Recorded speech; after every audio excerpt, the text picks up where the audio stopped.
go. All right. We are now in session 57. This little recorder button sits in the wrong spot. I can't move it either. Okay. So we are in chapter 13. Can you imagine? It's amazing. It's kind of like our... Just for your record, that's still not halfway. Yeah, that's not halfway. That is still not halfway. But hopefully we'll get... I want to see if we can get through 2 chapters. 2 chapters today? I'm going to try. And that is speed. Let's see.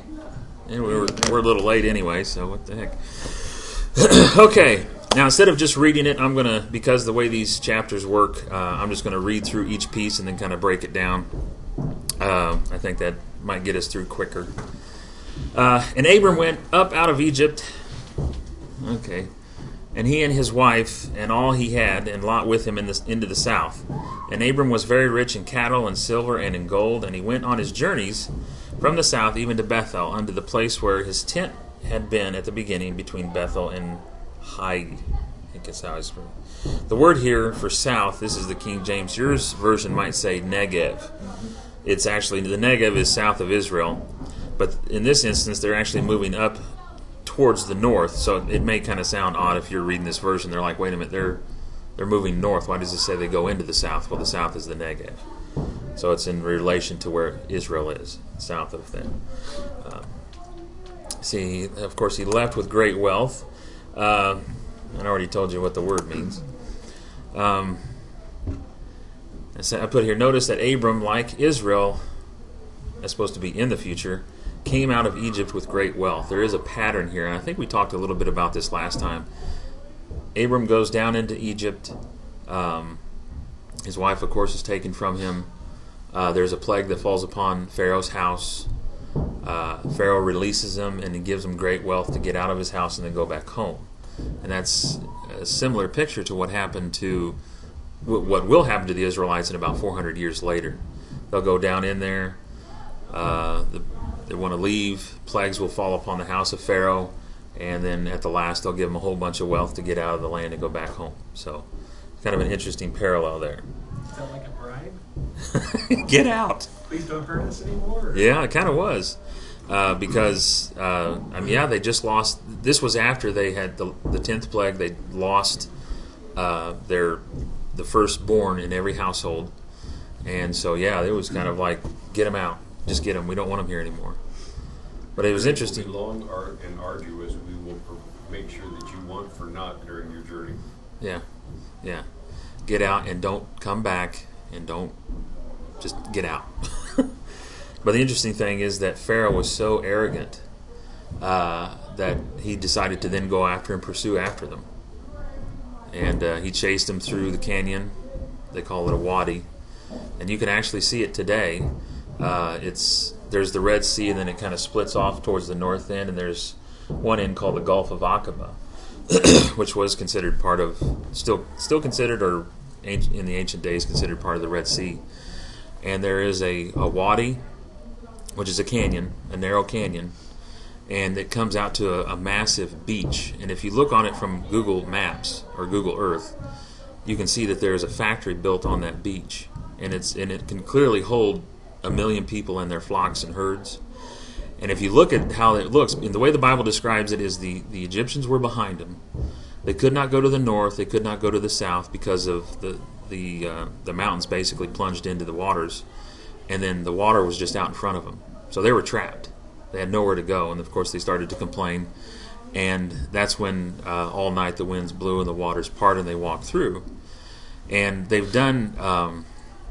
I don't know what it's called, not seismology, but when they echolocation, where they can see how great the depth of the water is in that region, that water that runs through there, the canyon, it kind of goes down about a mile. But there's a land bridge that runs across from that beach all the way across to Arabia.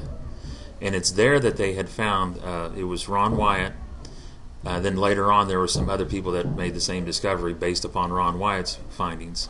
There's coralized chariot parts, coralized horse rib cages, coralized human rib cages, coralized chariot wheels, and on the east, the west side, near the beach, there's it's not coralized, but it's embedded in the sea floor. It's a golden chariot wheel. I think there's a couple. And the golden chariot wheel was the one that was ridden by the priest or the pharaoh. And they always rode to the back of the military because, they don't want to get hurt. So they were at the back. It was towards the west side, towards Egypt. And each dynasty in Egypt had its own chariot wheel. Kind of like they had their own doves, their own set of rims. That's what they call them. And it was.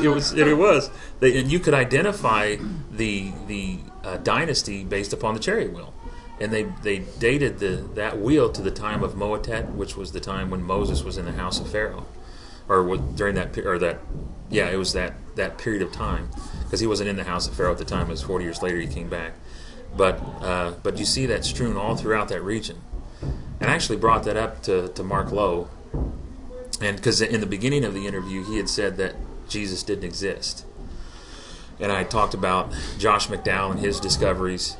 And Josh McDowell, I don't know if you know who he is, he was an atheist that became a Christian, and he was actually challenged by Christians to prove that the resurrection never happened.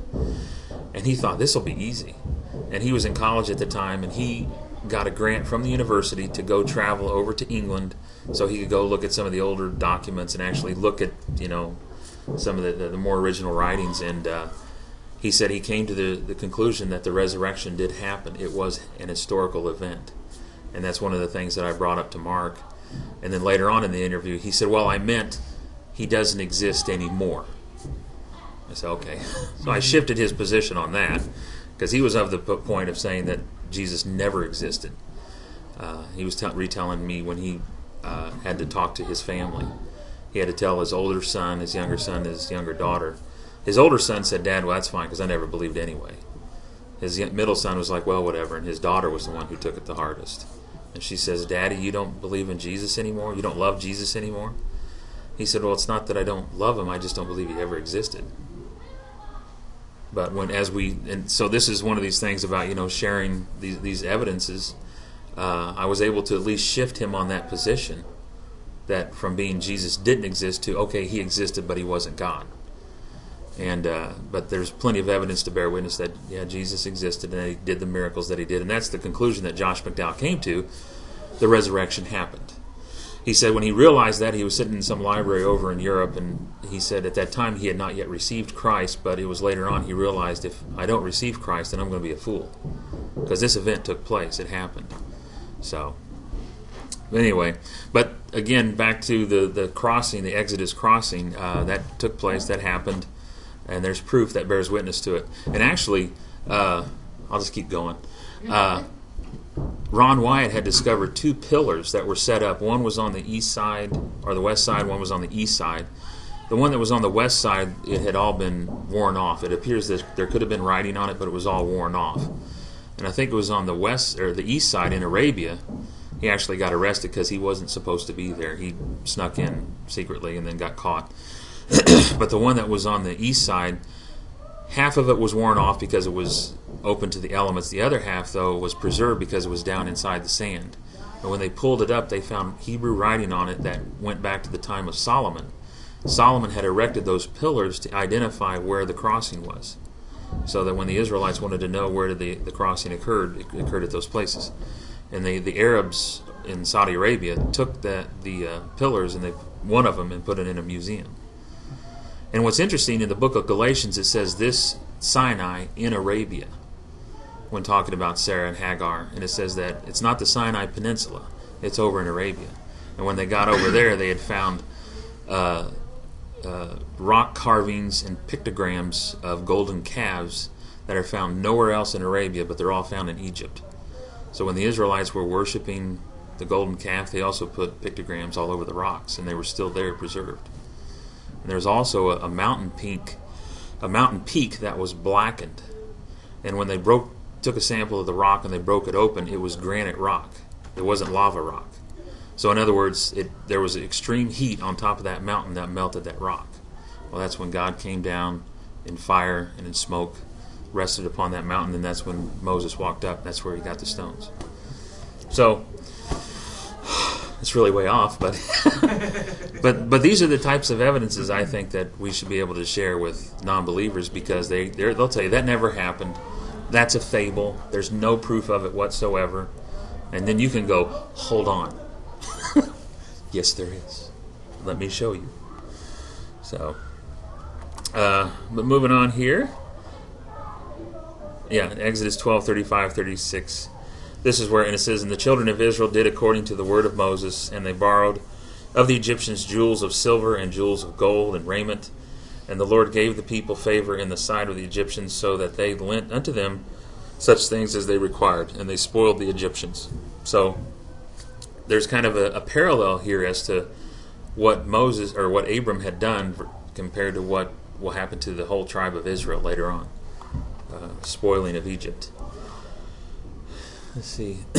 "And unto the place of the altar which he had made there at the first, and there Abram called on the name of the Lord. And Lot also, which went with Abram, had flocks and herds and tents.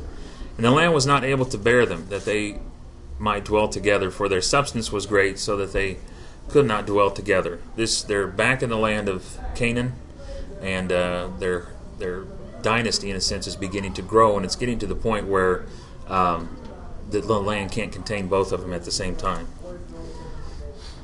And it says, "And there was a strife between the herdsmen of Abram's cattle and the herdmen of Lot's cattle, and the Canaanite and the Perizzite dwelt then in the land. And Abram said unto Lot, Let there be no strife, I pray thee, between me and thee, and between my herdmen and thy herdmen, for we be brethren. Is not the whole land before thee? Separate thyself, I pray thee, from me. If thou wilt take the left hand, then I will go to the right. Or if thou depart to the right hand, then I will go to the left." I think what's interesting here is Abraham, who's actually greater, in a sense, with respect to land and his calling of the Lord, than Lot, but he's basically giving Lot the privilege of deciding which way to go. But notice what Lot does. He doesn't go to the left or to the right. He goes somewhere else. "And Lot lifted up his eyes and beheld all the plain of Jordan, that it was well watered everywhere, before the Lord destroyed Sodom and Gomorrah, even as the garden of the Lord, like the land of Egypt, as thou comest unto Zoar." This is out of a commentary from Gill, and what's interesting here is to see this issue of direction. Which way is Lot actually going? "If thou wilt take the left hand, then I will go to the right, or if thou depart to the right, then I will go to the left." Or as in the Targums of Onkelos or Jonathan are, "If thou wilt go to the north, I will go to the south. Or if thou wilt go to the south, I will go to the north." The Targums are, in a sense, like commentaries that the Jews had. "For when a man stands with his face to the east, the principal part, the north is on his left hand, and the south on his right. And this was an usual way of speaking in the eastern countries. But they were not, as Grotius observes," I can't pronounce his name, "who made the east the right hand and the west the left hand. This was an instance of the peaceable disposition of Abram, and of his humility and condescension to give his nephew leave, who was in all respects inferior to him, to make his choice, to go which way he would, and take what part of the country he pleased." If you take a look at a map here, of course they're in Bethel. And when he says, if you go to the left, I'll take the right. If you go to the right, I'll take the left. And he's referring to this region up and down here. He's saying, if you go this way, I'll go that way. If you go that way, I'll go this way. Because this is considered, this area here, the land of Canaan. And that was the area that God has promised to Abram and his descendants. But what Lot did is he looked in this direction. He looked over here in this region over here, near the Dead Sea. The Sodom and Gomorrah is suspected to be here. I can't remember if it's at the south end or over here, but it was in this region here that Lot was looking towards. So in other words, he was looking outside the bounds of what God had proclaimed and what Abraham was offering him. And later on we'll find that Lot is pitching his tent near Sodom. Later on he's in the place, and later on he's actually a councilman. So rather than staying, the image here is stay in the will of God, was what basically Abram was talking about. Because this is the region God has given us, but Lot was looking way outside of that. Lot was going beyond his bounds. Any questions? I'm just doing a great job. And the thing is almost the principle there too, is that man always thinks God's withholding something from him. Oh yeah. It's like, oh, there's something better out there. You're withholding it from. Yeah, yeah. And actually, that reminds me. That's something that came up in the discussion I had with Beth, because I was talking about staying within the will of God and following His commandments, and she had made. I didn't get to talk about it further. I wanted to, but she says that seems to be a very repressive life, where you are restraining yourself from doing certain things. And I didn't get a chance to say it, but I wanted to give an example of, just like there in that interview, my fleshly desire is to want to pounce on somebody who doesn't believe as I do, to try to throw them into the ground and show them that they're wrong. But the Lord has told me when I give an answer, do so with humility and respect. I can give a correct answer, but it doesn't have to be with anger and vitriol and hatred. It can be with love, because I've even had somebody advise me, you really need, she was knocking you below the belt, you need to really attack and you need to retaliate this way. And I'm like, my desire is not to win the debate. My desire is to lead another person to Christ. And but back to the whole thing of being, it's not. I don't think it's a repressive life. It's a life that showing love for other people. Well, everybody lives in a state of repression. Yeah. I mean, my goodness, when you were born into a family, your parents were repressive to you. I mean, they had rules and guidelines and so forth because you wanted to do what you wanted to do. They said, no, you're not going to do that. Yeah. And then you get into school and you have repression there. Your teacher says you can't do it that way, or whatever. Yeah. And then you get into life. You have bosses and so forth. You always have repression in your life. It's not that you can't get away from that principle. Yeah, you can't. Saying I can do whatever I want to in life. No, there's rules. You got the government repressing you all the time. There's just repression all around you. Well, and besides, animals live longer in captivity than they do out in the wild. Well, and I don't know. I guess I look at it in a slightly different manner because, and I'll take it to this angle. Maybe this will make some sense of it. I was the son of a school teacher, and as a and of course my grandfather, for years it wasn't so much we don't do that because the name is well respected. If somebody knew the name, it was well respected. That there's things that, and I look at it a little different as not so much being repressed, but we do this we behave the way we do many times out of respect. We curtail our activities, or we control our thoughts out of the respect for those around us or those that we hold in value, which may be a relative, or it may be a bloodline, or it may be somebody of higher authorities. But I look at the way that I live my life, even though it's not up to the standard I would really like to, but I look at it as I do it out of respect for my Lord. And if you take it in that context, there's a lot of things that people do or don't do out of respect for somebody else. And if somebody wants to look at it as an oppressive lifestyle or situation, we all do things or don't do things out of respect for somebody that we consider an authority, and anybody that says otherwise is lying to themselves. But I agree with that. I mean, that's the way we ought to look at it. But according to what she said, that's a repressive lifestyle. Yeah, she says it's repressive, but I also know from that. And she does the same thing with her family, probably. It's not oppressive. It's respectful. Well, I was going to say something, I forgot it again. So, Mike, go ahead. I could always chime in here, but no. There was one thing that came to mind is what Mr.'s comment was about the true meaning of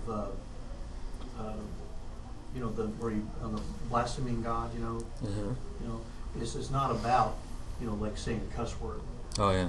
like in the Ten Commandments. Everybody always thought it was, well, you shouldn't say GD, this kind of thing. Everybody thought, oh, that's exactly what that means. He says that's not what it means at all.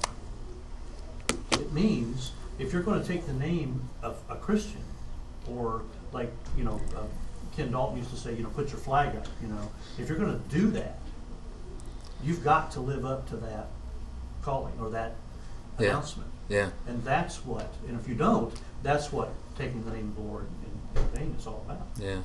I think the example I wanted to give to her was in the scriptures it says, do not repay evil with evil.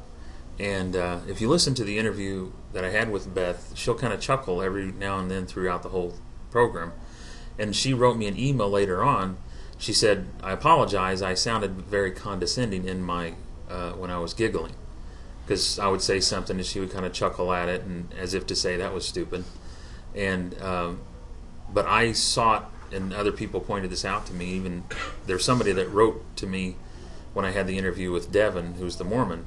They said I was very respectful, and I was working towards not being condescending, not because of any other. The only reason was because my desire was to serve the Lord, to not repay evil with evil. And that, in a sense, I was repressing a natural tendency that I have, is to be sarcastic, to be condescending, because sometimes that's just fun.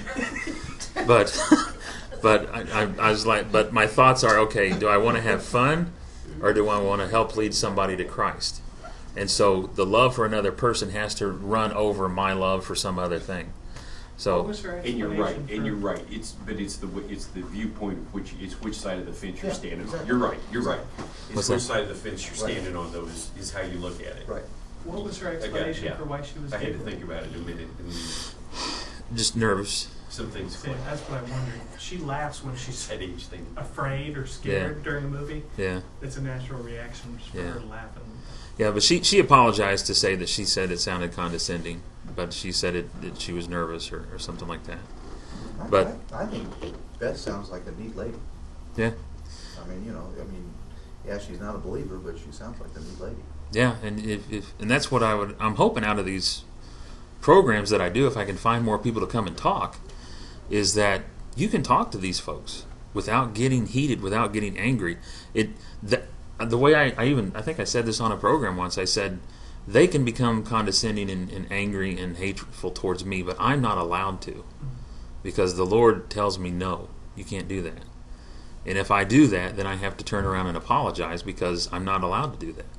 So yes, in a sense, I am repressing myself, but I'm repressing it for a very good reason, because I want them to come to Christ, not so I can win the debate.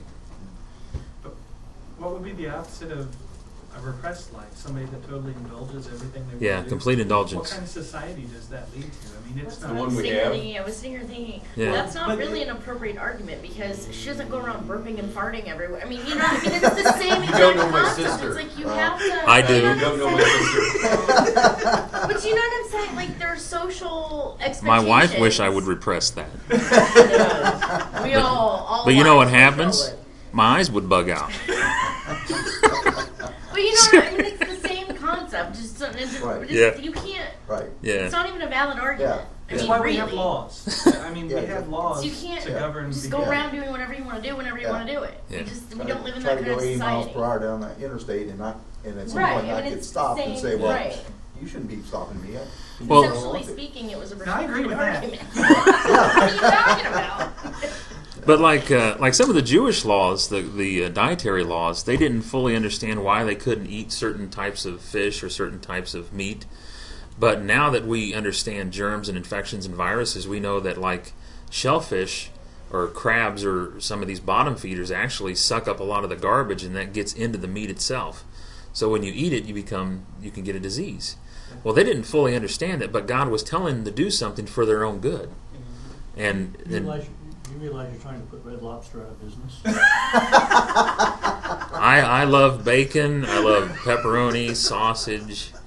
But I not just- lobster. but- you but don't love lobster? Huh? You don't like lobster? I'm not a big seafood person. I eat their chicken thing and their biscuits. Their biscuits Biscuits are tasty. Their biscuits are tasty. So. But I wonder if I can get a sponsor now. Red Lobster. But no, but a lot of the things that were told to the Israelites, even though they didn't fully understand what they were for, they were for their own good. And actually, during the Black Plague, because the Jews followed a lot of the dietary laws and also cleansing laws, that they didn't get as sick or that sick as others did, and they said there was a conspiracy theory that the Jews started the Black Plague, but it was because when they washed their hands, they did it in running water instead of still water, because the still water you put your hands in, the germs on the surface, and they come back up and they're still there, but in running water they're washed off. So a lot of the things the Lord tells us to do, even though we may not fully understand it, a lot of times it's also for our own good. So, but getting into this here, I don't think we're going to get 2 chapters. That's okay. Well, this is a good discussion. Let's see. Okay, I said all this too, didn't I? Region offered, Lot wanted Jordan, he wanted. Yeah, and the thing about the plains is the plains of Jordan in that region now, they're just like a desert, and it's salt sea, and it's all. But back then it was beautiful. It's like, this is awesome. So it was the lust of the eyes that drew him away. Satan was tempting him. Yeah. Don't you forget that. Okie dokie. Moving on. Let's see. This is 13:11 through 13. Then Lot shows him all the plain of Jordan, and Lot journeyed east, and they separated themselves for the one from the other. Abram dwelt in the land of Canaan, and Lot dwelt in the cities of the plain, and pitched his tent toward Sodom. But the men of Sodom were wicked and sinners before the Lord exceedingly. And the Lord said unto Abraham, after that Lot was separated from him, Lift up now thine eyes, and look from the place where thou art northward and southward, eastward and westward. For all the land which thou seest, to thee will I give it unto thy seed forever. And I will make thy seed as the dust of the earth, so that if a man can number the dust of the earth, then shall thy seed also be numbered. Arise, walk through the land in the length of it and the breadth of it, for I will give it unto thee. Then Abram removed his tent, and came and dwelt in the plain of Mamre, which is Hebron, and built there an altar unto the Lord. And there again, Chuck Missler points out that Abram had an altered life. The altar was representative of worship, and this was a man that was devoted to the Lord and worshiped the Lord. And if you take a look at here where he moved, according to up from Bethel down to Hebron, and of course Jerusalem, he just passed through Jerusalem. There's Bethlehem. So, and then here now is the Dead Sea. There, some of the commentaries that I read felt that the Dead Sea was actually not here at that time, because the Dead Sea is the lowest point on the earth. And the reason why it's so salty, because the water that flows from the Jordan in here, it eventually evaporates and just leaves the salt behind. And so they think that at one time either this sea was much smaller, because in the scripture it says where the Dead Sea is, or something to that respect. So this actually may have been the lush plain that he saw. So, but now it's of course the Dead Sea. There's one boat on this lake that travels around here. You know what the name of the boat is? Lot's wife. Lot's wife. How about that? Wow. So, but I'd like to go there because. So where was Sodom and Gomorrah? Was it actually there on the plains there, which you're saying were? I'd have to look at it again. Dead Sea? I'd have to look at it again. It's either towards the south. I keep thinking it was up here, but what's his name? Ron Wyatt. He had discovered a region near the Dead Sea, and I'm sorry, I can't remember if it's up to the north or the south or along the edge, but it had sulfur balls all over the place. And there were just sulfur balls, looked like golf balls, and he had taken several of those samples to the Smithsonian, because the Smithsonian has the largest collection of naturally occurring sulfur in the world. And he took those sulfur balls and they examined it. They said, yes, this is sulfur. It's almost pure sulfur, but we have never seen any sulfur in this form. And they said there are some metal salts inside of it. And they said those metal salts would be there because the sulfur at the time that it was encapsulated was burning. And when he also took some of the ash that surrounded it, and it was in a crystalline formation. And they said, well, that would occur if this sulfur was burning at the time that it fell, and then it was covered and snuffed out, but the heat continued to radiate and cause the crystalline formation. And he found these all over this region. And I could probably pull it up on the web here. But what was interesting is that when they first went to this region that they were looking at, the whole area has the consistency of talcum powder. You'd walk and you'd kind of fall, or he said you could hold the side of a cliff and just crush it in your hand. And it gets less than half an inch or less than a quarter of an inch rain every year. It almost never rains there. But when he went there, he said, Lord, this, because they could see shapes, what looks like ziggurat shapes, looks like the shapes of Sphinx. Because the Sphinx was not just indigenous to Egypt, it was other places as well. And he prayed to the Lord, and he said, Lord, there's a lot of good evidence here, but can you give us some more? And they were going to go out the next day, and it rained heavily in this region. It never does. And they said, well, we couldn't go, so they stayed in their hotel. And then the next day they went out, and that's when they found all those sulfur balls. The rain had washed away some of the ash so that they could see the sulfur. And so when it says, what was interesting, though, is that some of the metal salts they had found in the ash, the flash point was higher than what sulfur burns. So in other words, that sulfur was not the only heat source that was causing everything to burn. And the Bible does say that there was brimstone and hellfire, or brimstone and fire, I think is how it's put. So there was two elements burning there. There was the brimstone itself, which is sulfur. If you watch Shrek, that's brimstone. I didn't know brimstone. But it was brimstone, and there was another element burning. And so I'd have to look that up to see at which end it was. But it's another little tidbit for you. But taking a look at Lot's steps, he beheld, he chose, he departed, he dwelt in the plain, he pitched toward, he dwelt in Sodom. Then later on we'll find that he's actually seated in the gate, which means he was a councilman. So he really got involved in that city. Well, I wonder, it says in Genesis that Lot's soul was vexed within him about the particular behaviors and lifestyles. So at what point did he not get it? Yeah, I know. You know what I'm saying? I mean, it's almost like, well, okay, so he got to a certain point, maybe, and he was on a council of some sort. Yeah. Had some influence. At what point did his soul rise up within him and say, yeah? Yeah. It is interesting that the New Testament says that Lot was a righteous man. But and also that attests to the fact when later on we'll see when Abram is pleading with the Lord, if there were 50 people, would you spare the city? If it's Sodom and Gomorrah. He said, yes, I would. And he gets all the way down to 10 people. And then, of course, you find out that they could not destroy the city until the angels took Lot, his wife, and their 2 daughters out of the city. So in a sense, they were actually still... I guess this is one hopeful thing I can think of whenever we think of ourselves, how wretched we are, how vexed we are, that take a look at Lot. I mean, look at how vexed he was. I mean, this guy... I've been drunk before, but I've never been so drunk that... If you know this, for some of the people here, there's the story of what happened after Sodom and Gomorrah were destroyed. They went into a cave. Lot's daughters got daddy drunk, and then... So, I've never been that far gone. So, you kind of wonder, was his soul that vexed to be, to do something like that? But I think that it's interesting that he was called a righteous man, but he still had all these problems. So, I mean, there is a hope in a sense for those that maybe backslidden, maybe walking in a way that they shouldn't.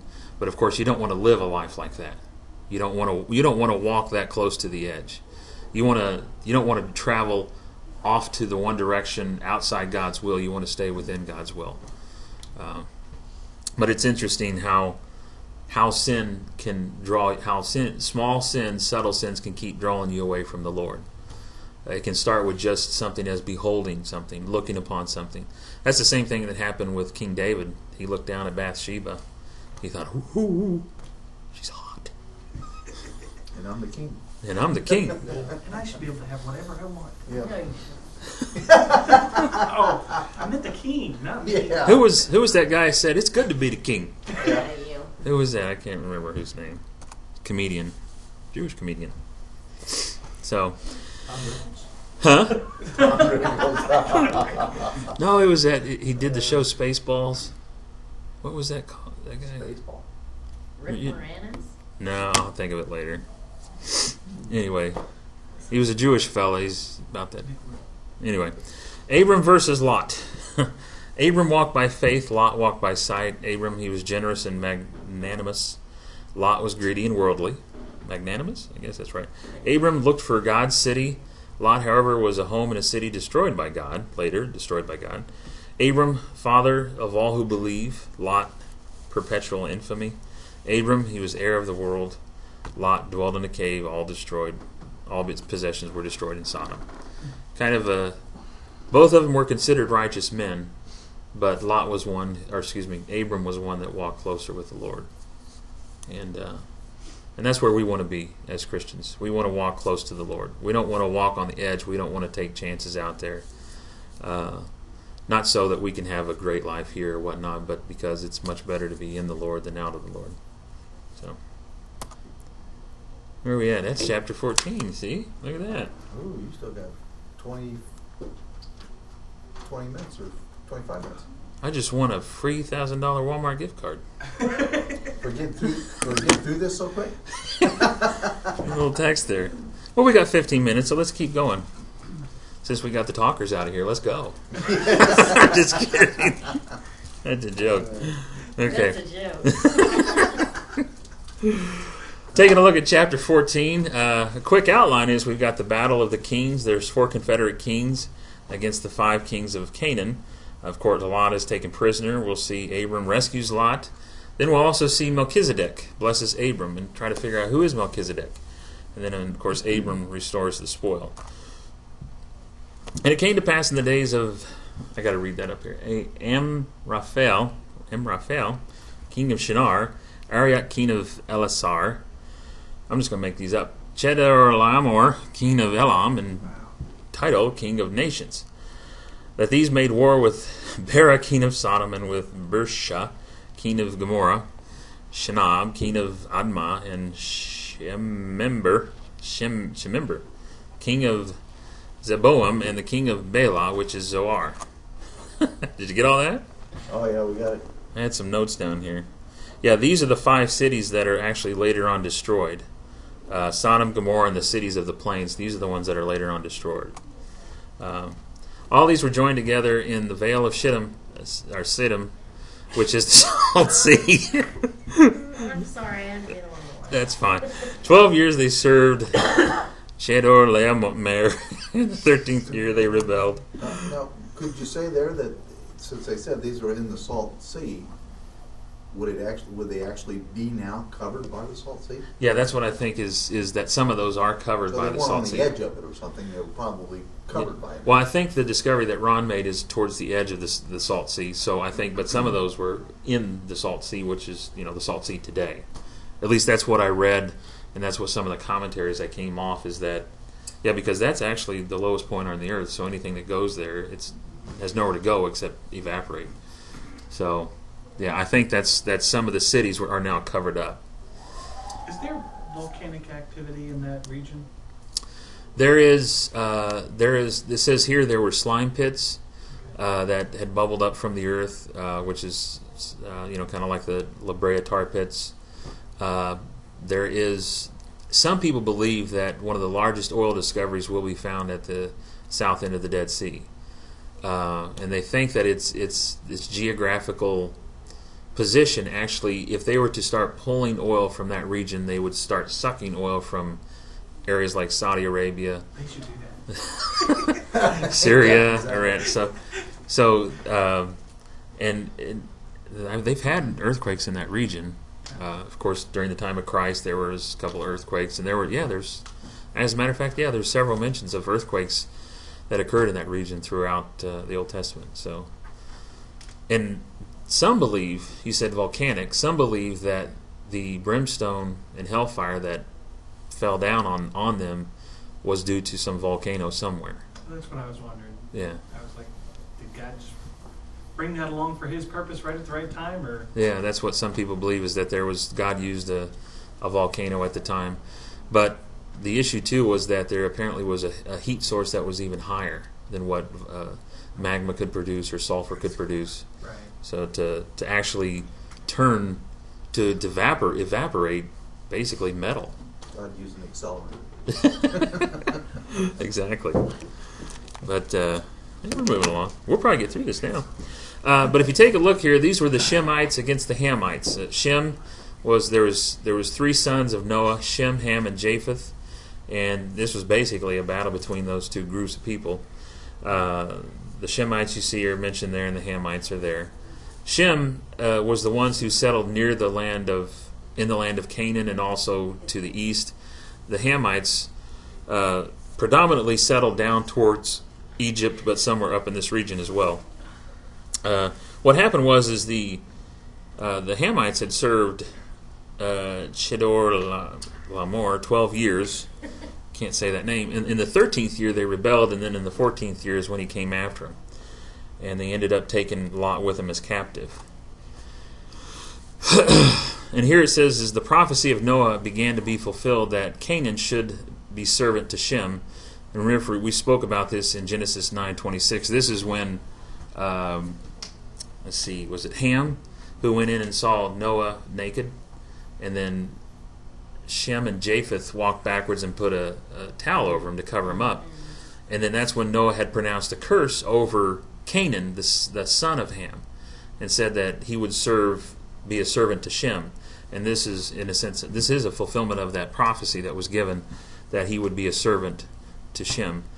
It says here, be a servant to Shem, spoken of in Genesis 9:26, for the kings of Sodom, etc., and their subjects, or at all, were of the race of Ham and the line of Canaan, who had by violence seized on that part of the earth which was allotted to the sons of Shem, and therefore Chedorlaomer, being a descendant of his, claimed his right and made them tributary to him, which they were for the space of 12 years. So they were serving for 12 years. The 13th year they said, this is enough, we've had it.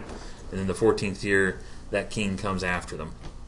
It says, in the 14th year came the king, I'm just going to say the king, and the kings that were with him, and smote the Rephaims in Ashtaroth, Kirnaim, and the Zuzims, and Ham, and the Emims, and Shaveh Kiriathaim, and the Horites in their Mount Seir unto El Paran, which is by the wilderness. And they returned and came to En Mishpat, which is Kadesh, and smote all the country of the Amalekites, and also the Amorites that dwelt in Hazazon Tamar.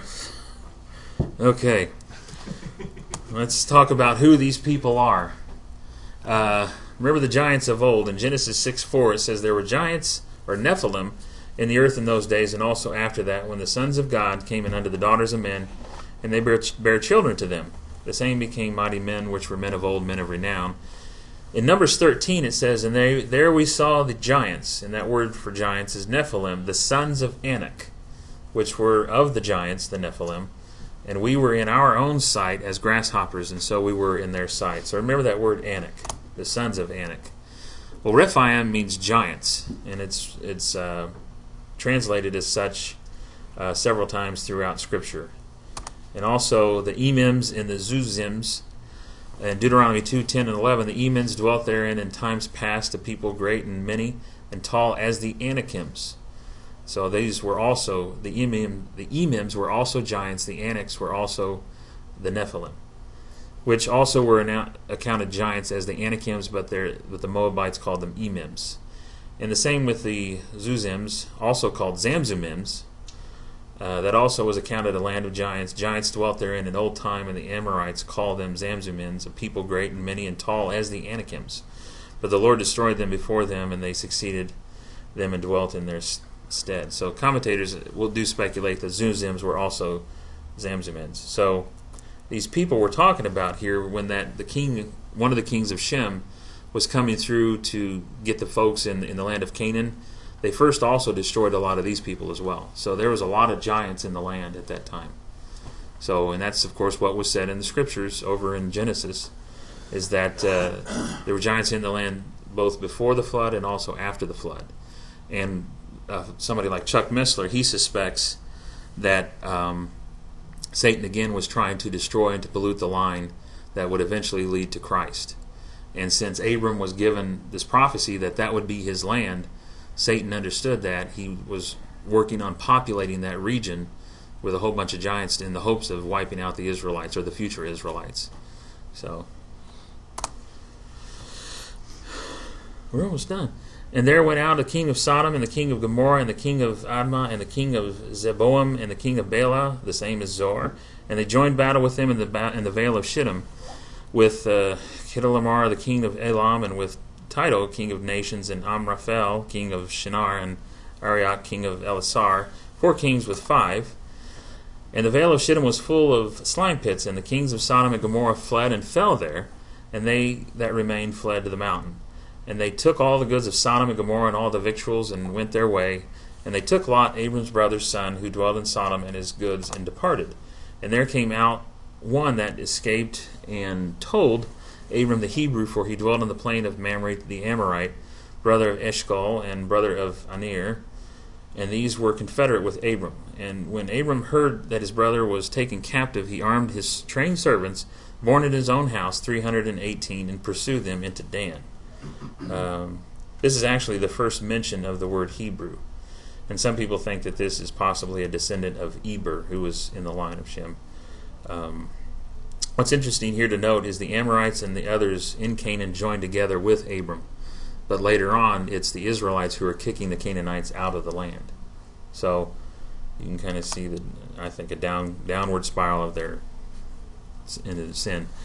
And he divided himself against them, he and his servants by night, and smote him and pursued him unto Hobah, which is on the left hand of Damascus. And he brought back all the goods, and also brought again his brother Lot and his goods, and the women also, and the people.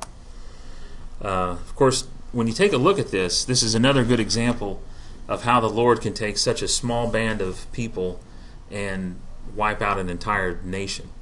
And the 4 kings with Chedorlaomer easily took out giants and 5 other nations. So if you think about it, that's probably a pretty good sizable force. Probably a very strong force to take out a whole race of giants on their way to take out 5 other nations and then capture them and take them into captivity. But Abraham only had about 318 men that were in his own house that went and then defeated that entire nation, those 4 nations. There was another example of this, I think, was Gideon. Gideon was given 300 men to go and do battle against thousands. But in that instance, Gideon took with him the spoils out of that, and he actually ended up corrupting himself and falling into idolatry and some other things. But we're going to find out here that Abram, he decides to not take any of the spoil because he doesn't want the other king to say that I made you rich. It was the Lord who gave him strength and gave him strength in battle. How are we doing on time? We're good. And the king of Sodom went out to meet him after his return from the slaughter of Chedorlaomer, and the kings that were with him, at the valley of Shaveh, which is the king's dale. And Melchizedek, king of Salem, brought forth bread and wine, and he was the priest of the Most High. Melchizedek means king of righteousness. And here we see also the mention of bread and wine. This, again, referring back to the law of first mention, the bread and wine. Who also had bread and wine brought forward? That's mentioned, that's well noted. Whenever we do communion, it's symbolic. We use the symbols we use as bread and wine, symbolizing Christ. And over in Hebrews, it makes mention to Melchizedek as Jesus is after the order of Melchizedek. So Melchizedek is an important figure here. And see if we can get a little bit into that. And he blessed him and said, Blessed be Abram of the Most High God, possessor of heaven and earth, and blessed be the Most High God, which hath delivered thine enemies into thy hand, and he gave him tithes of all. Going back on the slaughter of the kings, Abram's army, 318 trained men, rescued Lot and his whole people. Melchizedek, he's a king and a priest of Salem. He receives Abraham's tithes, and that's mentioned again over in Hebrews 6. And the Apostle Paul actually talks about that the priesthood of the Levites was a lesser priesthood than that of Melchizedek.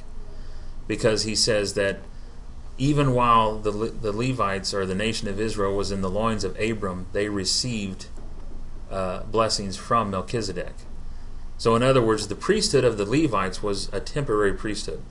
And the priesthood came in, and the law came in, and the sacrificial law came in to show that how sinful man really was. So he was making this comparison that the priesthood of Melchizedek was greater than that of the Levites, and that Jesus Christ was after that the order of Melchizedek. So Jesus himself was even greater than the Levites. Where in this country are witches most noted? In this country? I've heard there's a lot in Wisconsin, but are you talking about Salem? Yeah. Oh yeah, Salem. Yeah, Salam. It's actually in Aramaic, not Aramaic. Maybe it's Aramaic and also Arabic. Salam is peace. Sometimes I hear them say Assalamu alaikum, the peace of Allah. Salam and Shalom, which is a derivative of it, is peace. So Jerusalem can mean king of peace or king of righteousness. But yeah, Salem meant supposed to mean peace, but there, of course, there was the Salem witch trials and that kind of thing. So, but also here Melchizedek administered bread and wine. Christ himself also ministered bread and wine. The bread represented his body, the wine represented his blood. And so we see this high priest of God bringing these elements out, and later on we see our high priest bringing those elements out and showing the symbolism of it. So we see a connection there. Let's see, 3 kings mentioned. Actually, in fact, there are 3 mentioned in the scriptures that are both king and priest. Here we have Melchizedek, there's Jesus Christ, and then there's a third one that's mentioned as being a king and a priest. Do you know who that is?